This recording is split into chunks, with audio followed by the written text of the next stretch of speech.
Oke, Assalamualaikum warahmatullahi wabarakatuh. Kembali lagi bersama YouTube channel saya bersama Jani Padeoni, mahasiswi dari Universitas Nasional dengan nomor induk mahasiswa 1935165163638. Pada kesempatan kali ini, saya akan mempresentasikan PPT saya yang membahas tentang remaja dan penggunaan obat. Lebih tepatnya, penyalahgunaan obat terlarang pada remaja. Kenapa saya di sini membahas remaja? Karena pada usia sekitar 11 sampai dengan 20 tahun yang termasuk kategori golongan remaja ini, biasanya pada kategori usia remaja ini rentan sekali lingkungan pergaulannya, lingkungan sosialnya jauh dari awasan dari jangkauan dan pengawasan pihak orang tua maupun keluarga. Dan juga pada usia remaja, anak-anak biasanya lebih bebas dan lebih ingin mengetahui dan mengeksplor apa yang belum pernah ia rasakan. Jadi ia kadang ada yang terjerumus yang kebaik, ada pula yang keburuk.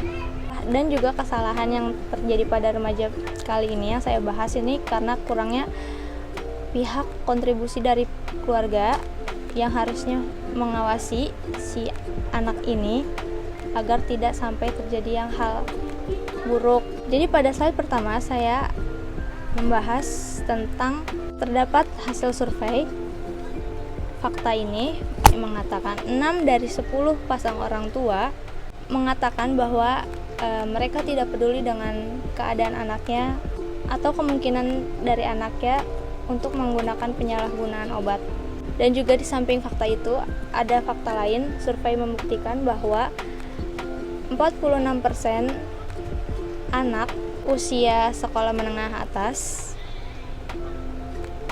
itu sudah terbukti bahwa menggunakan zat adiktif, yang mana zat adiktif itu pasti sudah termasuk ke dalam obat-obatan yang terlarang atau ke arah narkoba dan narkotika.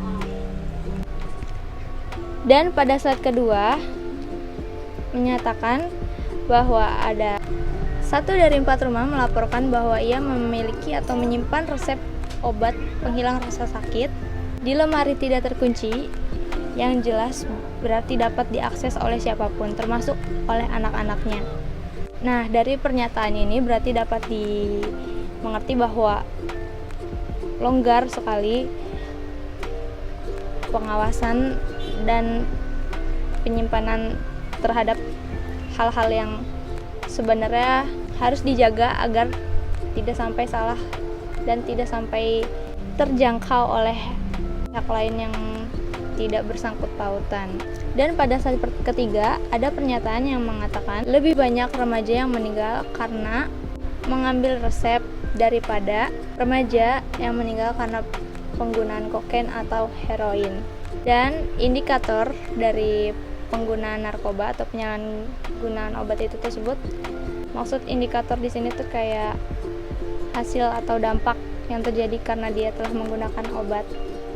Yang pertama itu biasanya muncul kehilangan uang yang ia miliki tidak jelas kemana, orang tua tidak mengetahui lebih jelasnya kemana uang itu digunakan.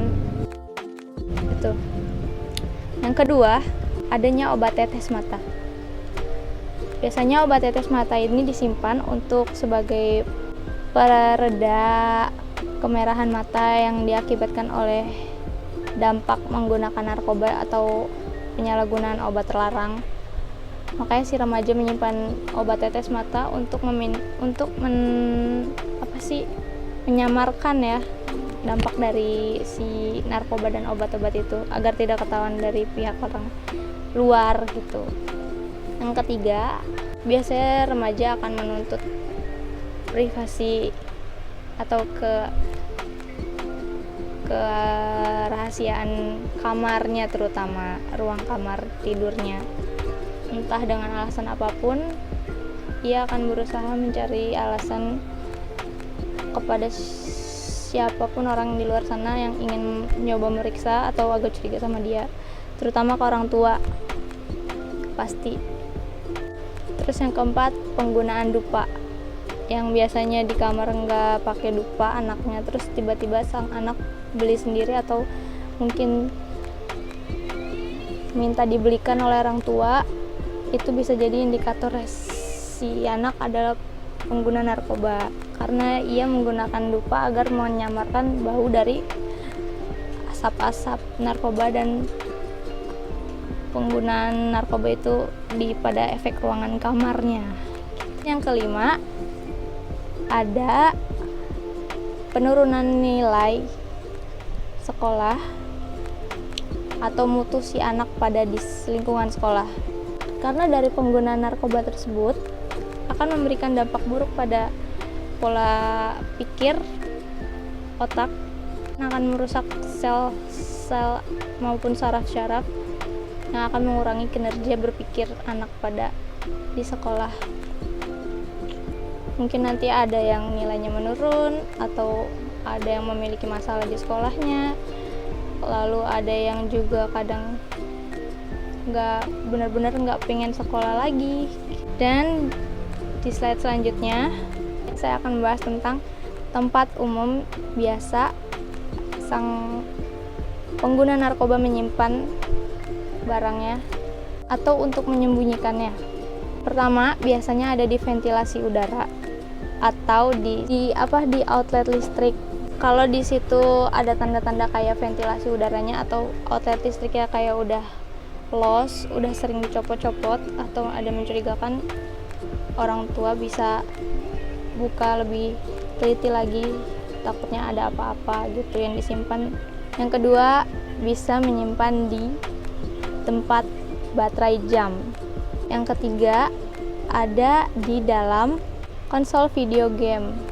Mungkin untuk menyamar juga, karena kan video game adalah hal yang menyenangkan ya. Terus orang tua nggak mungkin kepikiran kayak anaknya sampai punya barang seperti itu yang disimpan di dalam video game, di konsol video game ya. Maksudnya tuh kayak konsol video game nggak hanya di konsol video game, ada di belakang monitor atau speaker, terus di dalam kardusnya si konsol game itu, contohnya PlayStation gitu kan. Terus yang keempat, ada di dalam selipan buku. Itu sih wajar kalau bisa dicurigakan ya. Ya sebenarnya tempat apa aja tuh bisa dicurigakan sih, tapi yang saya temukan pada slide ini yang saya bahas ya seperti itu. Terus yang kelima, ada di bawah tangki toilet. Ini paling menjijikan tapi bener ada dan terbukti pernah ada yang kayak gitu. Jadi si anak ini menyimpannya di dalam plastik, dibungkus lagi dan ditempel atau diletakkan di bawah tangki toilet. Biasanya tangki toilet yang duduk ya, kalau toilet jongkok nggak ada sih tutup tangki toiletnya. Nah, maka dari itu para pihak orang tua lebih sarankan untuk membicarakan perihal masalah mengenai penggunaan obat atau perhatiannya tentang bahayanya narkoba dan alkohol. Dengan cara ini, Anda dapat mengurangi peluang mereka untuk menggunakan narkoba dan alkohol atau penyalahgunaan obat sebanyak 42%. Nah, dari solusi yang tadi saya jelaskan tersebut, masalahnya baru hanya ada laporan 1 dari 4 remaja yang melaporkan dirinya bahwa dia telah melakukan perbincangan itu terhadap kepada orang tuanya.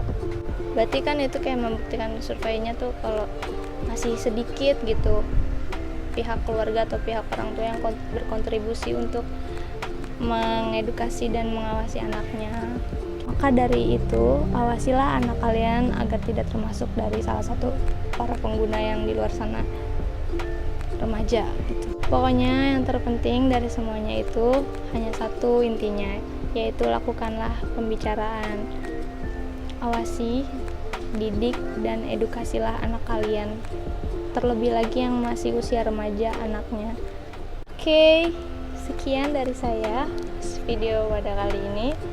Semoga memberi manfaat untuk kita semua. Sekian video presentasi saya. Mohon maaf bila masih ada kekurangan. Wassalamualaikum warahmatullahi wabarakatuh.